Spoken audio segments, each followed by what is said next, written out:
सतनाम बंदगी, सतनाम बंदगी। ए प्रिय सज्जनों, इसी संसार में हमको प्रेम और भाव से जीना है। जैसे संसार के अंदर हम किसी को कुछ कहते हैं तो उसकी आत्मा दुखी होती है, उसका मन दुखी होता है। ठीक वैसे हमें भी कोई कहते हैं तो हमारी भी आत्मा ऐसे ही दुखी होती है। जैसे हमारी आत्मा दुखी होती है वैसे समझ लो और की भी आत्मा दुखी होती है। ए प्रिय सज्जनों, इसी संसार में कोई प्राण का भरोसा है नहीं। किसी टाइम क्या हो जाए वो ईश्वर निरकार निर्बंध को ही पता है। जैसे साहिब कबीर कहते हैं, कबीरा इन जुग में आए के और अब ही जान पड़ी, ना भरोसा जीव का और सिर पे मौत खड़ी। ए प्रिय सज्जनों, हम इसी संसार के अंदर आए तो हैं।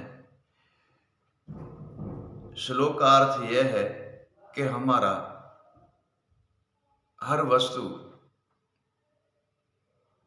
जब हमारे वश से बाहर हो जाती है, तहाँ तक कि ये स्थूल हमारा देह है ना, ये भी, तब हमको पता चलता है कि हमने ये क्या किया है और क्यों किया है। तब साहिब कबीर कहते हैं, कबीरा इन युग में आए के मोहे अभी ही जान पड़ी। जब सारी उम्र चली गई, सारी अवस्थाएं बीत गई, तब जाके हमें पता चला कि हमने ये क्या किया है। अगर इनसे पहले तथा हम इनसे पहले संभल जाते, इनसे पहले कुछ कर लेते, इनसे पहले प्रभु पद में लीन हो जाते, प्रभु नाम में लीन हो जाते, निर्बंधन निरकार जो है ईश्वर, उनमें लीन हो जाते, तो आज हमारे जो भी कर्म है उनके बंधन से हम मुक्त होते हैं। परंतु ऐसे किया नहीं। ए प्रिय सज्जनों, हमें दो बातें जरूर कहनी है और समझनी है। एक तो बात यह कि ये स्थूल जो देह है मानव की, ये बार बार मिलना महाकंटन है। एक ये बात। दूसरी ये बात कि किसी को दुखी हमें करना नहीं है। कोई धन से दुखी करता है और कोई मन से दुखी करता है, परंतु तथा कहने का कारण यह है कि हर प्रकार के दुखी दुख हम जगत को देते हैं, तो क्यों दें? वही दुख तो हमको भी आते हैं। जैसे समझ लो कि एक धरती में बीज बो दिया, जो बीज हमने बोया वही उगेगा और उनके ही फल हमें खाना है। ए प्रिय सज्जनों, इसी संसार के अंदर सर्वे ही सिद्ध करना है। फिर हम कैसे सिद्ध करते हैं और कैसे सिद्ध करेंगे, उसका कारण एक है, वह है सदगुरुदेव। इसका कारण एक है, वह है सदगुरुदेव। सदगुरु के चरण जाओ और सदगुरुदेव की बंदगी करो, सदगुरुदेव का भजन कमाओ, सदगुरुदेव की सेवा करो, सदगुरुदेव के शरण में जाओ, सदगुरुदेव की प्राप्ति कर लो, तो सर्वे ही सिद्ध होता है। और सदगुरुदेव वो भी सर्वे परिपूर्ण जाननहार हो। जैसे कबीर साहब कहता है,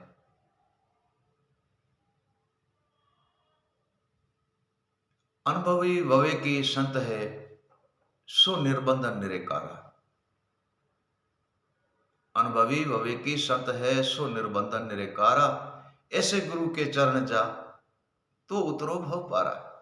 ए प्रिय सज्जनों, सदगुरुदेव पूर्ण होना चाहिए, सर्वे वस्तु जाननहार होना चाहिए, सर्वे वस्तु की खोज करने वाला होना चाहिए, सर्वे वस्तु को पाने वाला हो और सर्वे वस्तु हमें सतपद की ही दे और सतपद में ही लीन कर दे। तब जाके हमारे इन कर्म के बंधन से हमको मुक्ति मिलेगी। मुक्ति नाम कर्म के बंधन का है। और एक बात आपको कह दें कि जो हम कर्म कर्म कहते हैं वो तो हमारे सामने है, हम देखते हैं। भाई हम जड़ काम करेंगे तो अ, हमें कोई ना कोई किसी न किसी दोष के अंदर तो वह दोष लगता ही है, किसी भी जड़ काम का दोष लगता है, वह तो हमें पता है। ए प्रिय सज्जनों, तो हम ऐसा करें ही क्यों? जज्ञा सुक्रिया आश्रम में रह करके और हम प्रभु पद को भी पा सकते हैं, निरंकार निर्बंध का दर्शन भी कर सकते हैं। ये प्रिय सज्जनों, ऐसा नहीं है कि हम अपने आप को लेकर और जंगल और पहाड़ों में चले जाएं। नहीं नहीं, ईश्वर तो हर जगह विराजमान है, निर्बंधन निरंकार। वह सदगुरु देव की दया से आपको प्राप्त हो जाएगा। जब उसकी प्राप्ति हो जाएगी तो आपको सर्वे ही कामों में सिद्ध हो जाओगे आप। हे प्रिय सज्जनों, इसी सर्वे ही पदार्थ, सर्वे भाव और सर्वे युक्ति और सर्वे युक्ति के प्रभाव से आप सर्वे ही कार्य सिद्ध कर लोगे। जैसे मन की मति है, सुरता का हिलना है, सुरता का डोलना है, मन का डोलना है, और अशुभ वृत्तियां हैं, अशुभ कर्म है, अशुभ सोच है, अशुभ समझ है। ए प्रिय सज्जनों, इनको शुभ में परिवर्तन कर दो। और ये कैसे होगा? जब आप पूर्ण सदगुरु के चरण जाओगे तब ये सारा ही परिवर्तन हो जाएगा।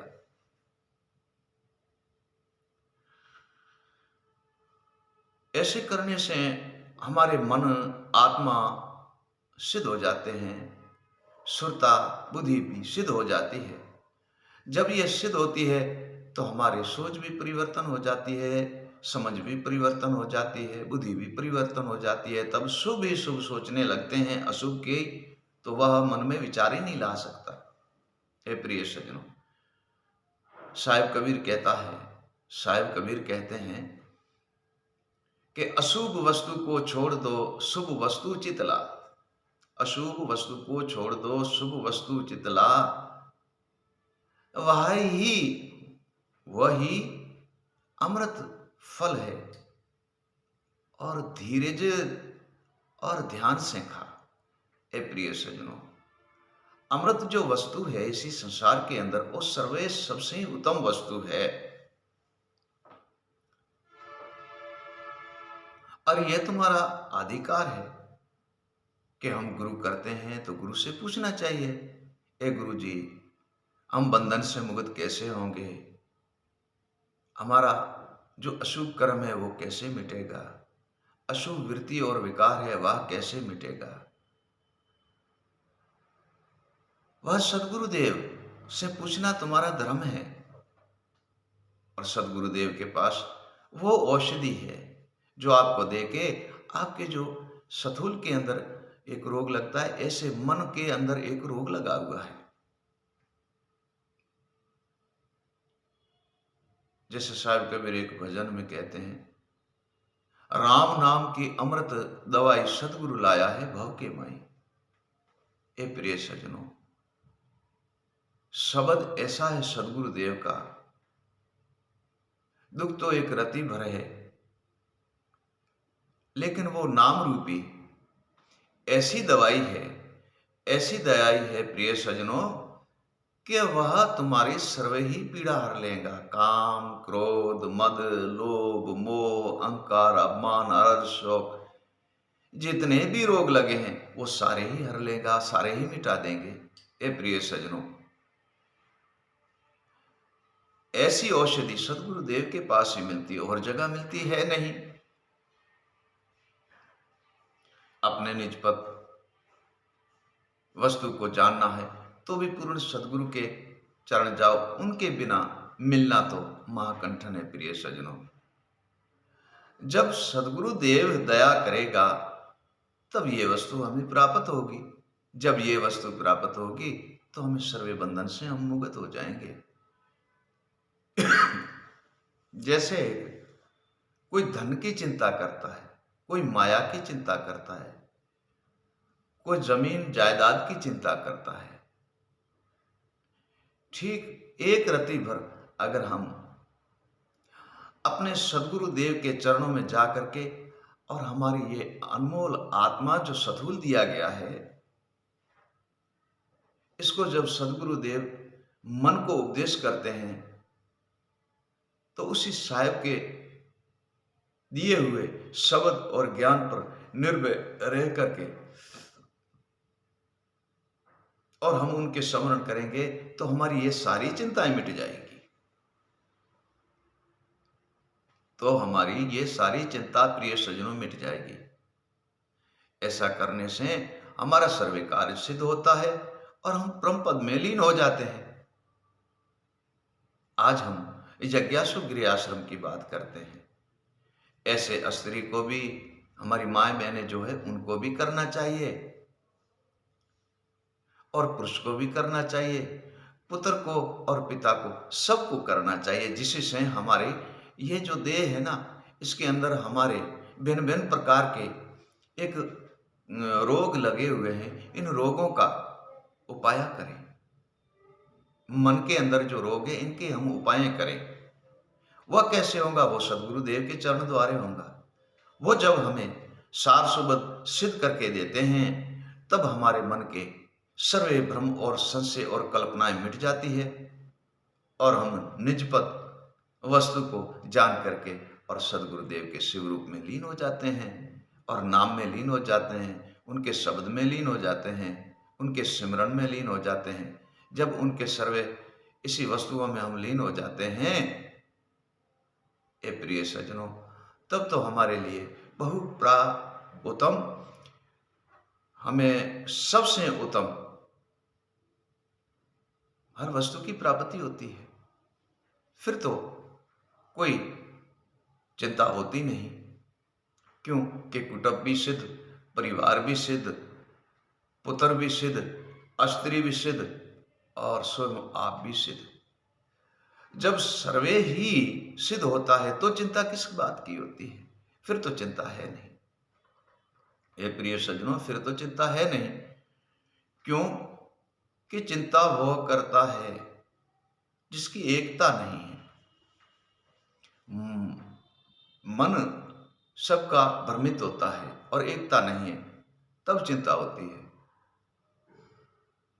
और जब बेटा, बेटी, स्त्री, स्वयं आप, पुत्र, परिवार सर्वे ही एक ही वस्तु पे टिका हुआ, तो फिर चिंता किसकी है? फिर चिंता है नहीं। उसे ना धन की चिंता है, न माया की चिंता है, न कोई और वस्तु की चिंता है, क्योंकि उसको पूर्ण सद्गुरु मिला है और परम पद की प्राप्ति के लिए और सतपद में लीन होने के लिए भी उसे हर वस्तु मिली है और सर्व वस्तु से पद की उत्पत्ति करने वाला पूर्ण सद्गुरु स्वयं मिल गया तो सर्व बंधन से वह मुक्त हो सकता है। और मुक्त क्यों नहीं होगा? क्योंकि जिसका गुरु ज्ञानी हो और खुद अपने ही घर गृहस्थी की एकता हो, ए प्रिय सज्जनों, तो बंधन से मुक्त क्यों नहीं हो सकता? वह हो सकता है।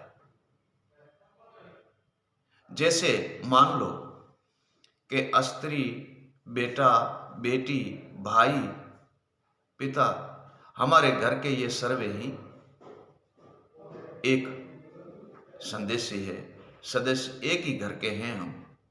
ठीक वैसे आपके सथुल में भी ऐसे ही है। आपके सथुल के अंदर भी ऐसे सुरता है, मन है, बुद्धि है, जीव है, आत्मा है। ए प्रिय सज्जनों, ये सभी एक हो जाएंगे, एक ही नाम पे टिकेंगे, एक ही परम पद पे टिकेंगे, एक ही गुरु शब्द पे टिकेंगे, एक ही गुरु सार समरण पे टिकेंगे, तो सर्वे ही पदार्थ सिद्ध ही सिद्ध है। फिर तो उन्हें चिंता है नहीं, क्योंकि मन हिलता डुलता नहीं, स्वतः सिद्ध है और दृढ़ मन ही होता है। तब सर्वे ही कार्य बड़े आनंद और बड़े ही सिद्धि से और बड़े ही प्रतिभाव से सिद्ध होता है। ये प्रिय सज्जनों, ये तो दया सदगुरुदेव स्वयं कर सकता है। गुरु के चरण जाने से ये सर्वे वस्तु मिलती है। सो हमें गुरु के पास जा करके और गुरु का स्मरण करके उनके परम पद में लीन होना चाहिए और संसार का भी सुख लेना है, ईश्वर के निर्बंधन निरकार का भी सुख लेना है। प्रिय सज्जनों, ऐसा करने से हम सर्वे बंधन से मुक्त होके और परम तत्व जो परमात्मा है, उनके हम दर्शन करेंगे और निर्बंध निराकार के दर्शन करेंगे। सतनाम बंदगी साहेब, सतनाम बंदगी साहेब, सतनाम बंदगी साहेब।